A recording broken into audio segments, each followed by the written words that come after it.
इतनी भयंकर गर्मी के बाद बारिश की छोटी छोटी बूंदें बेचैन मन को शांति दे रही थी। यद्यपि सुनंदा जानती है कि इसके बाद चिपचिपे पसीने का एक नया दौर शुरू होगा, पर उससे क्या, जब बादलों और सोंधी हवा से भरे ये पल मन को सुकून दे रहे हैं तो उसका आनंद क्यों नहीं उठा लिया जाए। सिर्फ आज में जीने की आदत ने सुनंदा को कुछ यूं छला है कि समय रेत की तरह उंगलियों के बीच से निकल गया। वो लाड़ दुरार भरा बचपन, स्कूल कॉलेज के अलमस्त दिन और बहुत कुछ बनने की वे ढेर सारे सपने। इंजीनियरिंग करके नासा में नौकरी भी करनी थी, भारतनाट्यम का पूर्ण प्रशिक्षण भी लेना था, छुट्टी में ड्रेस डिजाइनिंग भी सीखनी थी और जाने कितने रोमांचक स्पोर्ट्स भी सीखने थे।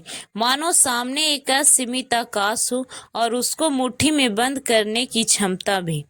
पर ऐसा क्यों हुआ? धूमकेतु की तरह उतर अश्विन सर ने अचानक उसकी दुनिया ही बदल दी। बहुत कम दिनों के लिए कॉलेज में आए थे वे। शायद मैथ्स के टीचर ने किसी मजबूरी में लंबी छुट्टी ली थी और कॉलेज ने अश्विन सर को अस्थायी तौर पर बुला लिया था। सुनंदा ने उनको देखा तो देखती ही रह गई थी। बिल्कुल फिल्मी हीरो जैसा ऊंचा कद, चौड़ा सीना और स्टाइलिश रहन सहन। पता ही नहीं चला कब उसका मन उनके घुंघराले बालों के पेचों में उलझ गया। उसकी आंखों में अपने प्रति उभरे आकर्षण को पढ़ने में अश्विन सर ने कोई गलती नहीं की थी। बीच बीच में वह उसकी तरफ देखकर मुस्कुरा देते तो वह धन्य हो जाती। इस लगाव ने उसके समूचे व्यक्तित्व को ही बदल कर रख दिया था कि खुलधड़ी सुनंदा चुप सी हो गई। इंजीनियरिंग और भारतनाट्यम की जगह अपनी खूबसूरती को संभालने लगी। नए नए फैशनेबल कपड़े की जानकारी और लकदक जीवन शैली ने ली। अश्विन का कॉलेज आना तो जल्दी ही बंद हो गया, पर उन लोगों का मिलना जुलना चलता रहा। भैया को अश्विन सर बिल्कुल पसंद नहीं थे। सुनंदा की जिद पर पापा उनके यहाँ रिश्ता लेकर गए, पर वो तो कोई बात आगे बढ़ने के बजाय नाखुश होकर ही लौट आए। उन्हें न उस घर का रहन सहन पसंद आया था और उस पर से उनके पिता ने अपने बेरोजगार बेटे के लिए लंबा चौड़ा दहेज मांगकर ताबूत में आखिरी कील ही जड़ दी थी। यूं लाडली बेटी को कुछ भी देने में पापा को कोई परेशानी नहीं थी, पर अगर कोई सिर्फ दहेज की ही बात कर रहा हो तो वह तो सही आदमी कैसे हो सकता है। पापा ने उसे पास बिठाकर बड़े प्यार से समझाया था। बेमन से ही सही सुनंदा ने उनकी बात मान भी ली और अश्विन की रट लगानी भी छोड़ दी। पर उसकी समझ में एक बात बिल्कुल नहीं आई कि इस घटना के बाद उसके घर के लोगों को उसकी शादी की ऐसी क्या जल्दी पड़ गई कि रतन जैसे लड़के को उसके लिए पसंद कर लाए। चेहरे में ऐसा कुछ नहीं कि दोबारा उस पर नजर डालने का भी मन करे और न बातचीत का ही कोई स्टाइल। और उधर मम्मी पापा भैया सब उस पर ही लट्टू हुए जा रहे थे। अगर बड़े सरकारी अफसर थे तो जरा राबेदार ही दिखाते। ये भी कोई बात हुई कि पुरानी सी गाड़ी अपने के चलाकर ही लाए। उनकी माँ, पिताजी, छोटी बहन, किसी को कोई पर्सनालिटी ही नहीं। सुनंदा को पता था कि रतन जैसे मामूली इंसान को सुनंदा जैसी लड़की 3 जन्म लेने पर भी नहीं मिलेगी। सो उन लोगों को तो उसे पसंद करना ही था, पर वह क्या करे अगर घर में हर समय रतन की सादगी और अच्छे स्वभाव के चर्चे चलते रहते और ऐसे में उसका आगे पढ़ने का तर्क तक किसी ने ही नहीं सुना। फिर बाद में जब रोज रात में चुपके चुपके रतन के फोन आने लगे, जिनमें कभी उसकी सुंदरता की तारीफ होती तो कभी हनीमून के लिए ऊटी की सुंदरता का जिक्र होता, तो उसे भी उनका व्यक्तित्व ठीक ठाक सा ही लगने लगा और उसने स्वयं को वक्त के लहरों के हवाले छोड़ दिया। ब्याह कर ससुराल आई तो घर के सारे लोग सचमुच सीधे और अच्छे लगे। सास ने अपने नन्ही सी दिखने वाली 19 वर्षीय बहू पर ज्यादा जिम्मेदारियां छोड़ना उचित नहीं समझा और रतन दिन भर घर के बाहर ही रहते थे। अतः सुनंदा के पास अपने लिए ढेर सारा समय होता था। शादी को लगभग 4 साल बीत चुका होगा जब बाजार में यूं ही अश्विन सर से भेंट हो गई। हाल चाल पूछते उन्होंने उसका मोबाइल नंबर ले लिया और रोज फोन करने लगे थे। अब जाकर सुनंदा को पता चला था कि गलती तो खुद उसके पापा ने ही की थी, जिन्होंने भैया की बातों में आकर दो प्रेम करने वालों को अलग कर दिया। अब क्या करे सुनंदा, अब तो वह चक्रव्यूह में फंस चुकी थी। अश्विन जैसा सुदर्शन पुरुष उसके लिए बाहें फैलाए बैठा रहा और वह रतन के साथ बांध दी गई। रतन और उससे संबंधित हर चीज में अब कमी ही कमी नजर आने लगी थी। उधर अश्विन के व्यक्तित्व का आकर्षण, उसकी बातें सिर चढ़कर बोलने लगी। फिर लगा कि भला कब तक दो नावों पर पैर रखकर चलती रहेगी, तो कहीं कठोर निर्णय तो उसे लेना ही पड़ेगा। फिर उपाओ के उस दौर के लिए गए अपने फैसले के तहत वह उपेक्षित रतन को बिना कुछ कहे एक दिन अश्विन के साथ उनके घर चली आई। आज सोचती है तो लगता है कि जिंदगी का वह गलत कदम उसकी नासमझी हो सकती है, पर कुटिलता नहीं, क्योंकि अश्विन सर के बार बार इशारा करने पर भी उसने न रुपये और गहने लिए थे, न ही कोई कीमती सामान। पर्स में 1,500-2,000 रुपयों के साथ वह तो कुछ ऐसे ही चली आई थी मानो सिनेमा हॉल जाने को निकली हो। अश्विन बहुत नाराज थे। तुम्हें पता है ना कि अभी मेरे पास कोई काम नहीं है, कैसे संभालूंगा तुम्हें? तुम्हारे अपने खर्चों पर पैसों तो तुमको ले आने चाहिए थे ना, पर सुनंदा के कोई खर्च है कहाँ? बिल्कुल साधारण तरीके से रह सकती है वो। अब वह भी कोई नौकरी कर लेगी और अपनी पहली तनख्वाह से अश्विन को मोटरसाइकिल गिफ्ट करेगी, उनकी हर सुविधा का ध्यान रखेगी। वह और दुनिया के सामने प्यार का मिसाल बनेगी। उसकी कहानी सुपर शुरुआत में ही कड़वाहट से हो गई थी। अश्विन शायद उसकी तरह नहीं सोच रहे थे। उन्होंने तो मानो धड़ाम से उसे हकीकत की धरातल पर ला पटका कि फोन पर इतना लाड़ प्यार दिखाते उसके बिना जिंदा न रह पाने का दावा करने वाला अश्विन अब उससे सीधे मुंह बात भी करने के मूड में नहीं थे। किसी राजकुमारी की तरह पली बढ़ी सुनंदा को अब समझ आया कि वह क्या गलती कर बैठी है। डांट डपट जल्दी ही मारपीट में बदल गई और कुछ ही क्षणों में उसने भोग लिया था कि रतन के प्यार दुलार भरे स्पर्श और अश्विन के बलात्कार में क्या फर्क है। अपने पराये का फर्क देख भौचक्की थी वह। अश्विन चाहते थे कि वह पापा को फोन करके आर्थिक मदद मांगे, पर अब कोई भी दूसरा कदम उठाने से पहले वह जरा थम कर अपनी स्थिति पर सोचना चाहती थी। पापा और भैया से उसे कितना डर भी लगता तो था। ऐसे थोड़े ही न वह फोन करेगी और पापा पैसा लेकर आ जाएंगे। पता नहीं वह अब उससे बात भी करेंगे या नहीं। क्या वो कभी यहाँ से वापस जा सकेगी? उस दिन अचानक पापा को आया देख कितनी खुशी हुई थी उसे, जैसे कि कोई बुरा सपना देखते देखते नींद खुल गई। अब बस वो यहाँ से जाना चाहती है, उनकी हर बात मानना चाहती है। पर अश्विन ने उसे कमरे में बंद कर अपने नए बिजनेस के लिए 10 लाख रुपए मांगने के लिए धमकाना शुरू कर दिया था। कुछ नहीं हुआ था। फिर पापा की नजरों में छिपी वह नफरत और परायापन, उनके कठोर हाथों का वह थप्पड़, उसके निशान गालों पर 3 दिन तक बने रहे थे और टूटे विश्वास की वे किरचे की पापा उससे सारे संबंध तोड़कर लौट आए थे और साथ में लाए थे उसका सारा बचपना। समझ गई थी वह कि सब कुछ समाप्त हो चुका है। वह पूरी दुनिया में अकेली हो चुकी है। वस्तु स्थिति को स्वीकार कर लिया। अश्विन की वासना पूर्ति और उनकी माँ की नौकरानी जो जैसे नचाता नाचने लगी। आत्मविश्वास ऐसा टूटा कि दिमाग में ही नहीं आया कि अगर रतन को छोड़ सकती थी तो अश्विन को क्यों नहीं छोड़ पा रही है, या शायद वह एक भयंकर शौक में की अवस्था में थी। अपराध बोध इतना है कि अगर वे लोगों उसे कुछ लाख रुपयों के लिए भी कहीं बेच भी आते तो इसी को अपने कर्मों की फल मान बैठती। 6 महीने बीतते बीतते जब वह सूख कर काटा हो चुकी थी, रंग सांवला और आंखों कटोरों में धंस चुकी थी, तब एक दिन पता चला कि इस दुनिया में चमत्कार भी होते हैं।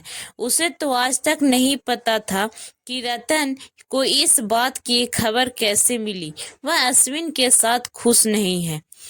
उस दिन अचानक उसे सामने पाकर सोचा था कि शायद तलाक के कागजों पर साइन लेने होंगे, पर वे तो पुलिस के साथ लेकर अपनी पत्नी को छुड़वाने और अपहरण, बलात्कार और यातना देने के जुर्म में उन लोगों को गिरफ्तार कराने आए थे।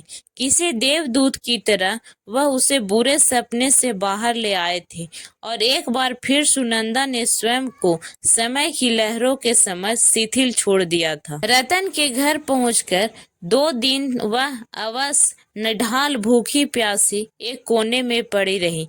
फिर धीरे धीरे अपनी स्थिति समझ में आने लगी कि रतन के माता पिता और बहन कोई भी उसे अपने घर में वापस लाने को बिल्कुल भी तैयार नहीं थे। तलाक ले लेने के लिए उन्हें लगातार समझा रहे थे, पर न जाने क्यों रतन बिल्कुल ही चुप रहने लगे थे। उनका गंभीर चेहरा देखकर किसी को कुछ अंदाज ही नहीं होता था कि वो सोच क्या रहे हैं, पर अगर वो कुछ बोल नहीं रहे थे तो घर के बाकी लोगों ने सुनंदा की पूर्ण उपेक्षा का निर्णय ले लिया। वह भी समझ गई थी कि उसका हाल पूछने उसके मम्मी पापा ही नहीं आए तो यहाँ किसी को क्या पड़ी थी। अगले दिन रतन ऑफिस से लौटकर कमरे में आए और हाथ का बैग एक तरफ रखकर निढाल से कुर्सी पर बैठ गए। रूठी सी ननद भाई के लिए एक प्याला चाय रखकर चली गई थी। सांवला, टूटा और निर्जीव सा चेहरा, कितने बूढ़े लगने लगे थे रतन। सुनंदा के मन में उनके लिए ढेर सारा प्यार उमड़ा। वही तो जिम्मेदार है इसकी। इतनी बड़ी गलती हो गई है उससे। कुछ देर वैसे ही उनको निहारने के बाद वह धीरे से उठी और उनके पैरों के पास आकर बैठ गई। मेरी गलती माफ करने लायक नहीं न है रतन। रतन ने धीरे से आंखें खोली। उफ, कितना दर्द था उन आंखों में। मैं कभी भी तुमको पसंद नहीं था ना सुनंदा? उन्होंने पूछा तो सुनंदा तड़प उठी। मैंने आपका मोल नहीं समझा रतन जी। जिसके सर पर असली रत्नों का ताज सजा था वह नकली पत्थर तलाशने चल पड़ी थी। मुझे माफ कर दीजिए। पर शायद रतन यह सब नहीं सुनना चाहते थे। उठकर कमरे से बाहर निकल गए। बाद में यही उन्होंने अपना स्वभाव बना लिया था कि सुनंदा या घर का कोई भी सदस्य उनसे कुछ बात करने की कोशिश करता तो वो उठकर चले जाते। सुबह सवेरे ही ऑफिस निकल जाते और लौटने के घंटों बाद तक लॉन में बैठे रहते। कोई कुछ कहने समझाने की कोशिश करता तो वो आधी एक रोटी जो मुश्किल से उनके गले से उतरती थी उसे भी छोड़कर हट जाते। उनकी हालत पर सुनंदा जार जार रोती, पर वो तो नाराज होकर बैठे थे। जिंदगी यूं ही तो नहीं कटेगी। सुनंदा ने सबका दिल जीतने के लिए घर के सारे कामकाज अपने ऊपर लेने की कोशिश की। सभी लोगों से अलग अलग माफी भी मांगी, पर वह क्या करे अगर कोई उससे बात ही नहीं करना चाहता था। कुछ कड़वा, कुछ तीखा मुंह से न निकल जाए, यह संभावना बनाए रखने के लिए कुछ न बोलने ही सबको अपना आसान लगता था शायद। उधर सुनंदा के मन में गहरा डर भी बैठा हुआ था कि पता नहीं कब रतन का मन पिघलेगा और वह घर वालों की बात मानकर किसी अच्छी सी लड़की से शादी कर लेंगे। फिर वह क्या करेगी? एक अजीब सा सन्नाटा सुनंदा के इर्द गिर्द बिखरा पड़ा था। वह कर क्या रे? कहाँ चली जाए? वह तो रतन से बस इतना कहना चाहती थी कि भले मारे पीटे प्रताड़ित करे, उफ भी नहीं करेगी, पर कुछ तो बोले तो फिर उन्हीं की खुशी। अगर वो उसे सामने पाकर असहज हो जाते तो उनके सामने पड़ने से वह बचेगी। यही उसकी सजा भी होगी, प्रायश्चित भी। सुनंदा अपना सामान समेटकर घर के बाहर वाले छोटे कमरे में आ गई। अगर हर समय गिड़गिड़ाने से माफी नहीं मिलेगी तो इसे समय पर छोड़ना होगा। सोचना ही पड़ेगा कि भविष्य में वह स्वयं को कहाँ देखना चाहती है।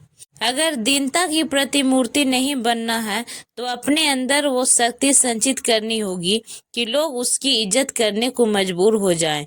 जीवन को एक नई दिशा देना है तो वह अपने पैरों पर खड़ा होना पहली जरूरत थी। घर के पास स्थित एक छोटे से स्कूल में कुछ घंटों की नौकरी का इंतजाम कर सुनंदा ने कॉलेज में एडमिशन भी ले लिया। पढ़ाई जो कभी बीच में ही छूट गई थी उसे पहले वो पूरा करना होगा, शायद तभी आगे सोचना संभव होगा। जीवन एकाएक बहुत व्यस्त हो गया। यथासंभव वह रतन के सामने पड़ने से बचती, पर कभी कभी छुपकर दुख की उस मूर्ति का दर्शन जरूर करती रहती जिसकी दुर्दशा का कारण वह स्वयं थी। उनकी उदास मूर्ति उसे और मेहनत करने को उकसाती। कड़ी मेहनत के उन कई वर्षों के बाद एक दिन ईश्वर उस पर प्रसन्न हो गए। प्रोबेशनरी ऑफिसर की परीक्षा पास कर ली थी उसने और अब जल्द ही किसी बैंक में नौकरी भी मिल जाने वाली थी। कमरे के कोने में रखी उस कुर्सी पर बैठे थे रतन। जब अपना रिजल्ट उनके हाथों में रखकर वहीं जमीन पर बैठ गई थी वह, मानो उनकी बगल में बैठने की हैसियत ही नहीं थी उसकी। खामोशी से कागजों को उलटते पलटते गंभीर आवाज में बोले थे वह, मैं तुम्हारे भविष्य के लिए परेशान था, पर अच्छा है कि तुम अपने पैरों पर खड़ी हो सकती हो। अब मैं बिना किसी परेशानी के तुमको अपनी पसंद का जीवन साथी चुन लेने का सलाह दे सकता हूँ। यह सुनकर चौंक उठी सुनंदा। तो क्या पहले उसको विदा करके तब अपने लिए सोचने वाले हैं वह। पर जो भी हो, वह किसी बात की शिकायत करने की स्थिति में तो नहीं थी। मेरी पसंद की बात तो छोड़िए रतन जी, उसे तो अपनी नादानी से खो दिया था मैंने, पर मेरी वजह से आप कब तक ये शापित जीवन जिएंगे? सबकी बात मान क्यों नहीं लेते आप? धीमी आवाज में सुनंदा ने पूछा तो खोए खोए से रतन कहने लगे, एक दिन मैं इतना स्वार्थी हो गया कि तुमसे तुम्हारी पसंद पूछे बिना ही ब्याह लाया था तुम्हें, पर अब तुम जिसको भी चाहो मैं तुम्हारी मदद करूंगा। तुम्हारा ये उतरा चेहरा मुझसे देखा नहीं जाता, तुम्हें खुश रखने को मैं कुछ भी कर सकता हूँ। रतन की आंखें गीली थी। एकाएक सुनंदा समझ गई कि अस्वीकार के जिस डर से वह गुजर रही थी वही डर इधर भी था। अगर वह सोचती थी कि किसी दिन रतन उससे मुक्ति पाने का निर्णय ले लेंगे तो उधर भी यही डर था। शायद दोनों ही एक दूसरे की पहल का इंतजार कर रहे थे। किसी के साथ भागी हुई पत्नी को बिना एक शब्द बोले लाकर घर में रखा ही संयुक्त परिवार में रहकर भी ऐसा माहौल नहीं होने दिया कि कोई उससे कुछ कह सके। एक ही घर में अलग अलग रहते हुए पिछले इतने समय से उसके निर्णय का इंतजार कर रहे थे वह आज भी चयन का अधिकार उसे ही दे रहे थे। पल भर में ही वह उदासी के उस गहन भंवर के बाहर निकल आई थी। अब तो महसूस हो रहा था कि दुनिया की सबसे सौभाग्यशाली स्त्री वह है और ईश्वर ने जो भी दिया वह तो किसी और के पास नहीं होगा। सो से जमी धूल साफ हुई तो चमकदार रूप वर्षों से जमी धूल साफ हुई तो चमकदार धूप अंतरतम के कोने कोने तक जा पसर गई थी। अब सुनंदा की आवाज में चपलता थी। जीवन साथी तो मेरे पास है, बस उसके दायित्व से उसको प्यार बनने तक का सफर तय करना बाकी है। उसकी बात समझने में रतन को थोड़ा कुछ समय लगा था।